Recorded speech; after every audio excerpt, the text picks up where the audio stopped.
गत बुधवार बलांगीर सहर मालपड़ाठारे सौम्य दास को आक्रमण घटना तीन जन अपराधी को बलांगीर टाउन पुलिस गिरफ करिछि। गिरफ अभियुक्त माने हेले फारूक खान, अमिताभ नाग और देवेंद्र नाग। सेमानंको ठारू खंडा और अन्यान्य मारणास्त्र जबत करा जायछि। एने बलांगीर एसडीपीओ शनिवार एक सांबादिक सम्मेलन करी एहार सूचना दैछन्ते। सूचना अनुसार सौम्य दास सहित एमानंकर पूर्व शत्रुता थिला। घटना दिन राति प्राय 9टा समय मारणास्त्र सौम्य उपरे संघबद्ध भाव आक्रमण होइतिला। आक्रमण रे सौम्य मुह, हाथ, छाती और गोड़े गभीर क्षत सृष्टि हेबा सह तांको अवस्था गुरुतर होइतिला। टाउन पुलिस मालपड़ा मेटाकानी छकरू गुरुतर सौम्य को उद्धार करी बलांगीर भीमभोई डाक्तरखाना रे भर्ती करथिला।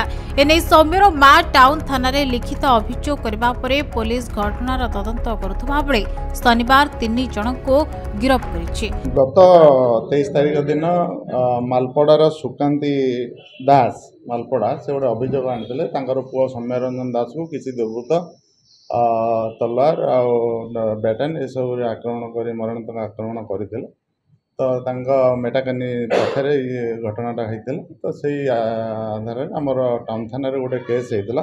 टाउन थाना case number 597/24 under 126(2) 115(2) 118(1) 109(3) clause 5 BNS आधार गोटे केस होता। से केस तदंत आम कर जो मैंने संश्लिष्ट थे 3 जन जो मानक धरा फारूक खान, अमिताभ नाग और देवेंद्र नाग 3 जन बर्तमान धरा पड़ी विपन सीजर होती अरेस्ट कर कोर्ट जमी मुझे कहली गोटे तलवार थिला एंड बैटन थिला ये मरणात्मक अस्त्र सब थिला किसी जबत ये जहाँ बर्तमान सुधा तदंत आसी आक्रमण कारण पूर्व शत्रुता बोली जना पड़ी तो तदंत आगू बढ़ले प्रकृत कारण जना पड़ो। हाँ जो मैंने आक्रमण करते ना अच्छी किसी लोक ना बाकी जी भी ये आक्रमण शिकार होते से ना आगुरी केस अच्छी आक्रमण में जहाँ एफआईआर अनुसार 5 ରୁ 6 जन थे बर्तमान 3 जन अरेस्ट होती बाकी जो मैंने अच्छा अरेस्ट कर